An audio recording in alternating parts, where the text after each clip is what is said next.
Mom and my sister are living with us too. If you don't like it, sleep in the yard. Mike, with a sly and hideous grin, seemed to say, "You can't really do that, can you?" For Mike, I'm just a convenient wife, and it's an everyday occurrence for him to throw such demeaning words at me. But I can't take it anymore. Then I'll start sleeping outside from today. Don't complain about who I sleep with. At my words, Mike scoffed. However, the next morning, Mike, seeing the yard, went into a half-crazed state and regretted what he had said. My name is Sarah, a 42-year-old freelance illustrator. At this age, I've built a career and can make a decent living working from home. I lived in the city with my husband, Mike. We didn't have kids and enjoyed our carefree life as a couple. I really wanted children, but Mike hated kids and insisted on not having any. However, Tina, my mother-in-law, wouldn't try to understand our situation. A wife who can't bear children is useless. A generation ago, you would have been divorced without complaint. She would say with a sly grin every time we visited her house. Holly, my sister-in-law, was just as sarcastic as her mother. Freelance illustrator? That's just an extension of child's play, right? Getting paid for doodling. I'm jealous. But you're not really earning much, just leeching off my brother. After all, you're just a high school grad. There's a big difference between you and me, a college grad. She said this without knowing how much I earn. For the record, I make about as much as Mike, who works full-time.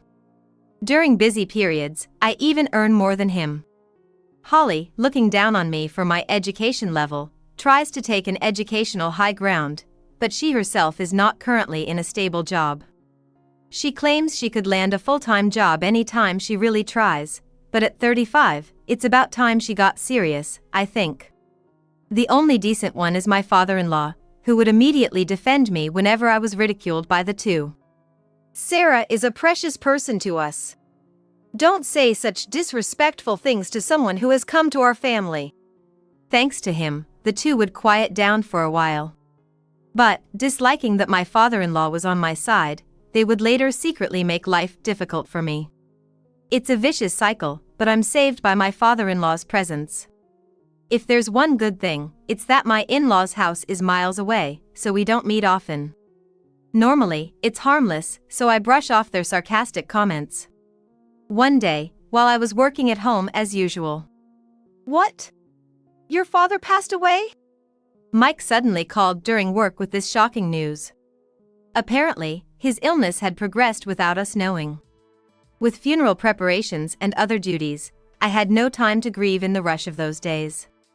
I couldn't return home for a while because my mother-in-law and Holly left all the troublesome matters to me.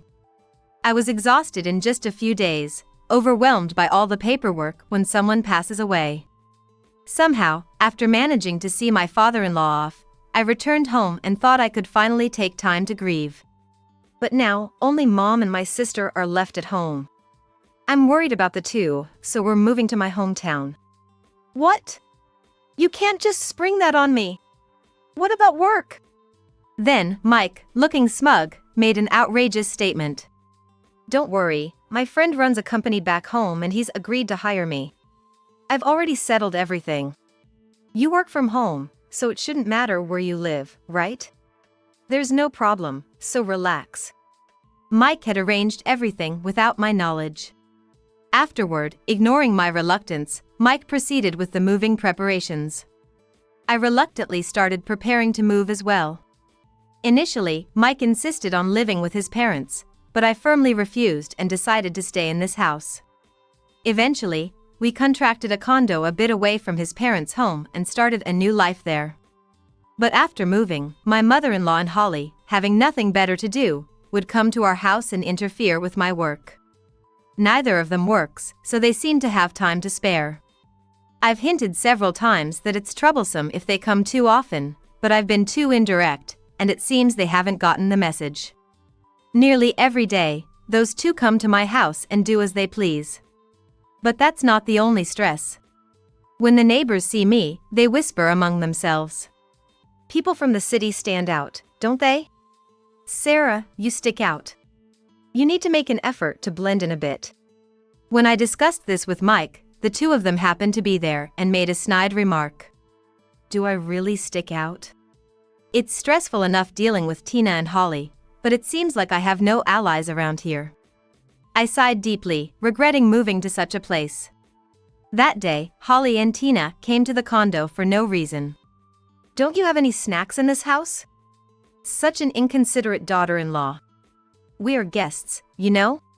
It's normal to have something prepared. Tina rummaged through the cabinets, complaining non-stop. How can I stand such selfish guests? I sighed inwardly. Holly sat down in a chair with poor manners and said to me, Hey Sarah, give me some money. What? I'm going to hang out with a friend and we're going to a theme park. So, I need you to give me money for the trip. Unabashedly begging for money, I was so appalled that I retorted. Why don't you start working seriously and earn your own money?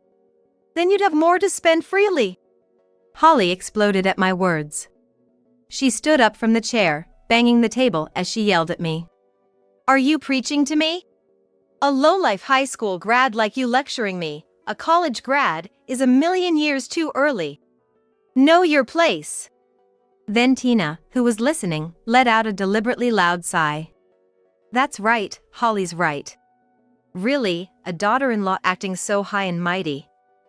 After all, the money you're so reluctant to share is earned by our son, right? It's not your money to be so proud about. Tina puffed her chest out as if she had made a valid point. It seems they know nothing. Mike has just switched jobs to a company run by a schoolmate back in his hometown, and his salary has decreased. Thus, the allowance Holly is demanding would have to come from my wallet. But explaining this to them would surely be in vain. I'm sorry, but I'm busy, so please go back home now. Despite their continued grumbling, I somehow managed to send them away. As they left with loud footsteps, I sighed deeply and then the neighbor emerged from the next room with an annoyed expression. Could you please keep it down a bit? Oh. Sorry. It wasn't me who was being loud, but I had inconvenienced the neighbor because of them. I had been trying to live quietly without causing any trouble. I sighed deeply once again. A few hours later, I reported today's events to Mike when he returned home. There are always neighbor issues with the condo, right? No, that's not the issue. I was about to ask him to talk to the two, but Mike interrupted me with a big smile and said something unbelievable. I've been thinking this house is too small, haven't you? Well. So, I went ahead and bought a house with a yard. Mike said it so casually, as if he had just picked up some sweets on the way home. I was so taken aback that I couldn't comprehend his words for a moment. You bought a house? Wait, what do you mean? It was a second-hand house, selling cheap. I managed to buy it with my savings. After that, I bombarded Mike with questions about when he had made such a big purchase and why he hadn't consulted me first. But it seemed to have no effect on him. He was too excited about owning our home and casually brushed off my lecturing. I was so frustrated I nearly grabbed my head, but what's done is done. And, as Mike said, we were feeling cramped in this condo, so living in a house might be better, I convinced myself. A few days later, we moved from the condo to the newly purchased house. However, we were greeted by Tina and Holly, who were also there moving in. What's going on? When I confronted Mike with a trembling voice, he responded nonchalantly. Oh, didn't I mention? Both Mom and my sister will live here too. The old house was getting too run down, so we're demolishing it and just selling the land. The construction contract is already in place, and the land sale is underway. Wait, why didn't you tell me? Dizzy from the unbelievable reality in front of me, I held my head as Mike casually opened his mouth. Well then, I'll say it now. Mom and my sister are moving in too. If you don't like it, sleep in the yard. Mike grinned maliciously, as if saying, you can't really do that, can you? At that moment, seeing his vile smile, something inside me snapped. Then I'll start sleeping outside from today. Don't complain about who I sleep with, okay? Like I would complain. Do as you please. Watching our argument, the two onlookers laughed and chimed in. Great. Now the nuisance is gone. We'll have more room in the house. Why don't you just go back to your parents' house? Ignoring the two laughing mockingly, I moved my belongings to the yard.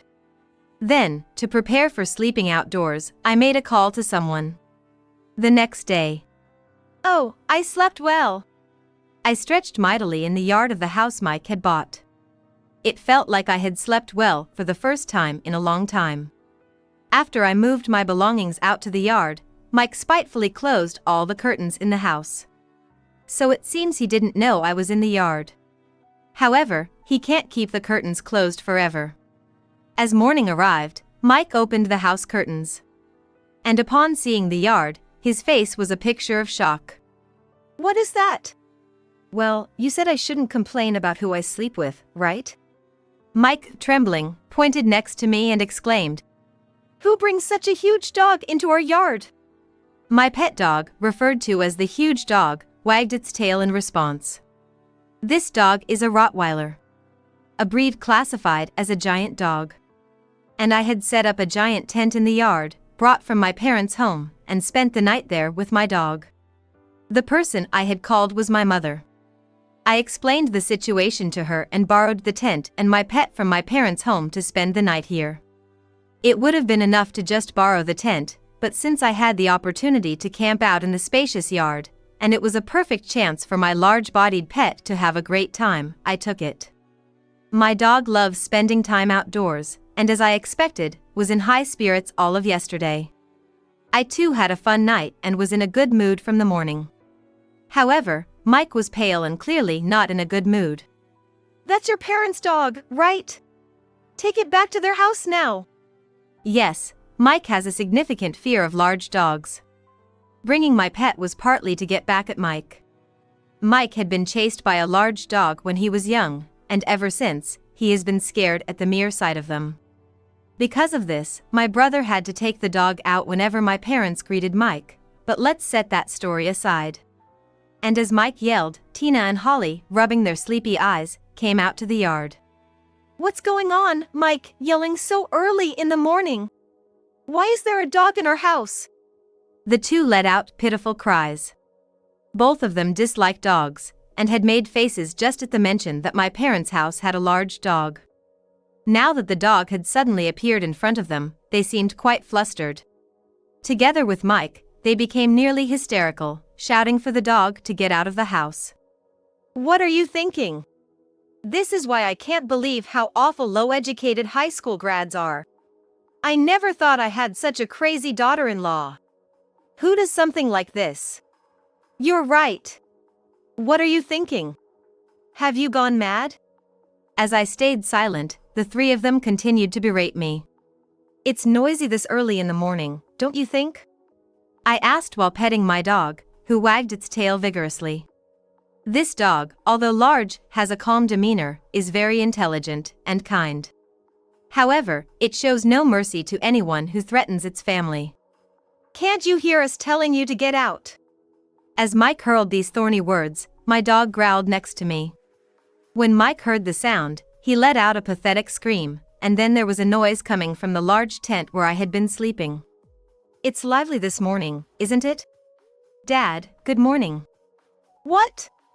The person who emerged from the tent was my father.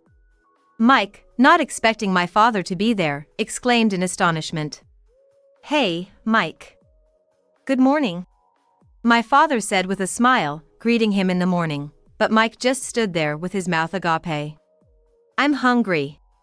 Bro, you ate a ton yesterday. Then my brother came out of the tent. He's married and usually lives elsewhere, but after hearing my story yesterday. Then, let's take this chance to camp out in the yard as a family. If anything happens, we're all here, so you'll be safe, right? That's why we decided to camp as a family. Good morning. It seems my daughter has been quite the trouble for you. The last to come out was my mother. While she had a fresh smile appropriate for the morning, her eyes were not smiling. When I told her the situation yesterday, she was the angriest. While she doesn't make a big fuss like Mike's folks, my mother harbors her anger deep within. As evidence, her gaze towards my in-laws was ice cold. Oh, long time no see. The vigor Mike had earlier was gone, and he twitched the corners of his mouth, trying to force a smile. Mike is bold towards me but can't stand up to my father and brother. The reason is both are quite muscular, and Mike is intimidated by them. My father is a muscular former police officer who still works out daily even after retiring. Last year, he even won a triathlon competition, so he's confident in his physical strength. And my brother is a police officer, who normally ensures the safety of the town. Influenced heavily by our father, he also works out whenever he gets a chance. His wife and daughter are amazed at how much he exercises, but to me, he's a dependable brother. The family dog that my father and brother take for walks is also incredibly muscular. Having kept up with their intense exercise regimen since he was a puppy, it's a natural result. Well, although I have a lot to say, first, thank you for lending us your yard. Thanks to that, we had a great time as a family without any need for water. My mother said politely. Surrounded by muscular men, my mother actually holds the highest position in our family hierarchy. The dog is most attached to her and recognizes her as the leader of the pack. Even now, he sat obediently by her side. Both my brother and father always say they can't beat my mother, no matter how much they exercise.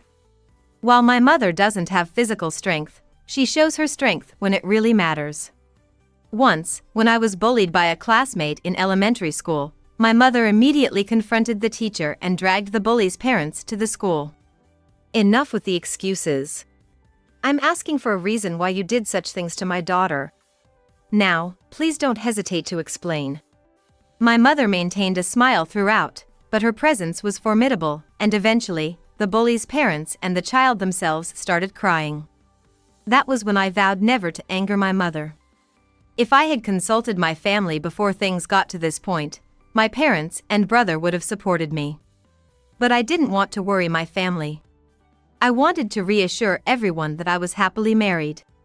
So even when I was harassed by my mother-in-law and Holly, Mike decided to move without consulting me. When I called my mother yesterday, she was both angry and worried over the phone. You've always been patient, but I can't bear to see you suffer like this.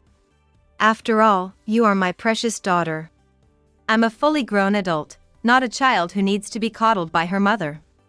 But hearing those words, I nearly cried and deeply regretted not consulting her sooner. And now, my mother confronted my in-laws with the same smile she had when facing that bully's parents. My mother and in-laws had only really spoken during our first meeting and at the wedding. Since then, they hadn't met much, so they probably never thought she could be so intimidating. I've heard everything you said about my daughter from inside the tent. Calling her an uneducated high school grad, saying she's crazy. Now, what was your intention with those harsh words? Please, enlighten us. Her tone was polite but carried an undeniable pressure that allowed no rebuttal. Her eyes never smiled, and each time my mother spoke, it felt as if the temperature in the room dropped. Glancing at my father and brother, I noticed their complexions paled even though they weren't the ones being scolded. Even the family dog, peering up at my mother, seemed frightened, shrinking away. The in-laws, facing my mother's direct anger, all turned deathly pale. It's just a little misunderstanding. Sarah and I just had a small argument. Really? Just a small argument, huh? As Mike hurriedly made excuses, my mother's icy tone and look made him pale even more. Then, Mike turned his attack towards me. It's underhanded for you to bring your own family here. However, I was unfazed by Mike's attack. Well, you are with your family too, aren't you? It's not underhanded at all, is it? I immediately retorted, and Mike was at a loss for words. He seemed desperate to outtalk me, but he was clearly at a disadvantage. After a moment of thought, Mike's expression suddenly brightened, as if he had a brilliant idea. Fine, I want a divorce. Doing whatever you want in my house. It seemed like Mike thought he had one. Could that really be his trump card? Did he think that by mentioning divorce, I would be shocked and apologize? I felt nothing about being divorced by Mike at this point. My affection for Mike had been exhausted long ago. With a sigh, I opened my mouth and dropped a bombshell. I'm fine with a divorce, but don't forget to pay for your affair. What? You thought I didn't notice? Having an affair with a coworker in this small town. It was bound to come out.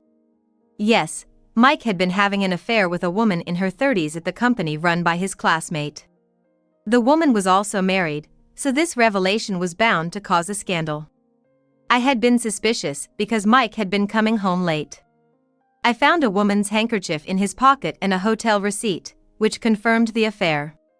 There's no detective agency in this rural area, so I had to investigate myself, and I found evidence of the affair one after another. Aren't you even trying to hide it? I wondered as more and more evidence piled up. I can definitely request divorce if I submit this to a lawyer. Then let me introduce you to a lawyer I know. Really? That would be helpful, Dad. Mike was obviously shocked that his affair had been discovered, his face as white as paper. Yet, he hadn't given up and retorted with a trembling voice. It's your fault. You're always busy with work and don't pay attention to me. My brother immediately responded. My wife works full-time too, but being neglected isn't a reason to have an affair. That's a rather selfish excuse. My brother looked at Mike with disdain. Even though they were both married men, it was clear that my brother could not comprehend Mike's reasoning. That's right. You're unreliable, and that's why our daughter has to work so hard. If you were a dependable husband, none of this would have happened. My father chimed in with support, attacking Mike. Faced with their reasonable arguments, Mike could only mutter. My mother-in-law and Holly tried to defend him. It's obviously your daughter's fault. Yes. And to think she claims to work so hard, her job isn't even that significant. My mother responded instantly to their words. Feel free to say whatever you want. I feel sorry for any lawyer who takes such a case. Do you not understand common sense? My mother's sharp words made my mother-in-law step back involuntarily.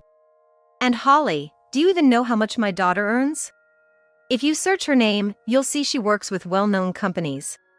And you talk so high and mighty, but aren't you unemployed at your age, living off your brother and his wife? Aren't you ashamed? At that moment, Holly's face turned red.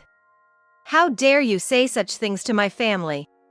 Mike looked at the two being scolded by my mother, his face filled with restrained anger. My mother was only stating the truth, but it seemed Mike didn't like hearing it. Facing Mike, I sighed heavily and spoke. I really wonder why I married someone like you. I'm astonished at my own lack of judgment. What did you say? You forgot what you did to me? Convenient memory you have, huh? And those two threw worse insults at me than my own family ever did. Called me the bottom of the barrel because I didn't finish college, a useless wife because I can't have kids. Since we moved here, you've treated me like a convenient servant, haven't you? Compared to that, don't you think my family is quite reasonable? I unloaded all my accumulated grievances on them. Until now, I had been enduring it all, not wanting to worry my real family. But from now on, there's no need to endure. Let's get a divorce. I'm sick of being exploited by you all. Wait, Sarah, calm down, let's talk this through. There's no need to talk anymore. I want to sever ties with you as soon as possible. And no matter how much we discuss, I will never forgive what you've done to me. You better brace yourselves for the consequences. My words were the final blow, and Mike collapsed on the spot. My mother-in-law and Holly also slumped their shoulders in defeat. After that, we quickly began to pack and return to my parents' home. Well, I'll be heading back to my parents' house now. I'll handle the divorce proceedings later. I called out to Mike and his family, but there was no response. I let out a small sigh, packed up the tent and my belongings into the car, and left the in-laws' house. Afterward, I successfully divorced Mike. Getting a lawyer introduced by my father early on proved effective. The in-laws could be bold against me, but were utterly weak against an authoritative third party. The division of property demand was accepted just as I wished. However, Mike had no savings left after buying a house. He tried to borrow money from the classmate who had employed him but got caught having an affair with a colleague, which enraged his classmate.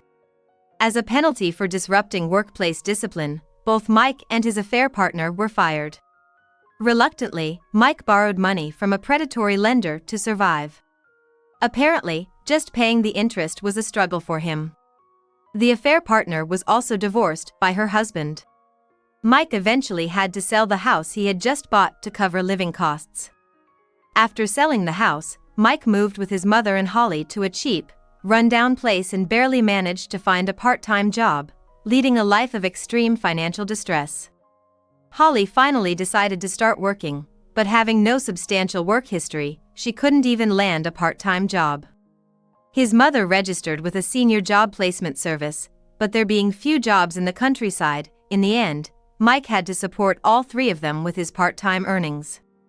Barely making ends meet on his own, the future holds nothing but bleak prospects for the three of them.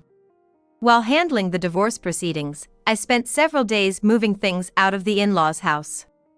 During that time, a neighbor suddenly approached me. "You're the new lady who moved in here recently, right?" "Yes, that's right." The neighbor looked concerned and said, "That family is quite infamous around here for being haughty and nasty to everyone. We were all worried about you. Are you okay? If you ever need to talk, I'm here for you." When I moved here, I was whispered about by the locals and thought I was being ostracized as an outsider. But perhaps they were just worried about me. Realizing this, I relaxed and smiled. "I'm fine, thank you." Telling the neighbor about my divorce, she genuinely seemed relieved and said it was good news. I regretted thinking I shouldn't have moved to this place and silently apologized in my heart.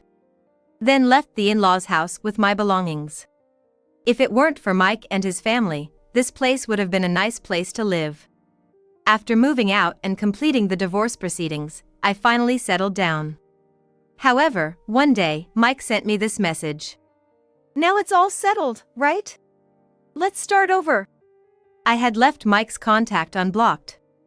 But receiving such a creepy message made me deeply regret not blocking him sooner. Start over with you? What kind of punishment game is that? No amount of money would make me reconsider. Don't ever contact me again. If you try to reach out to me again, I'll consult my lawyer. After sending that message, I immediately blocked Mike's contact. From then on, Mike no longer had any involvement in my life. After our divorce, I moved back to the city and started living a carefree and comfortable life. I treated my family who supported me to a nice resort trip. It was a delightful time, making memories with my parents and my brother's family that will last a lifetime.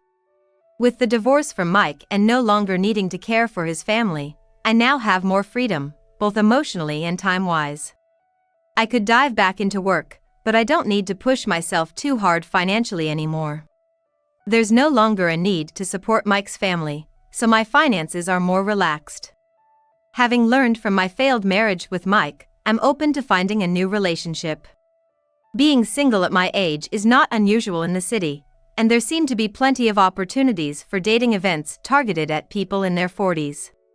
It will take some courage, but I'm planning to attend one of these parties soon. I've vowed never to neglect myself again. Remembering that I am the one who can truly value myself, I am looking forward to living a joyful life from here on out.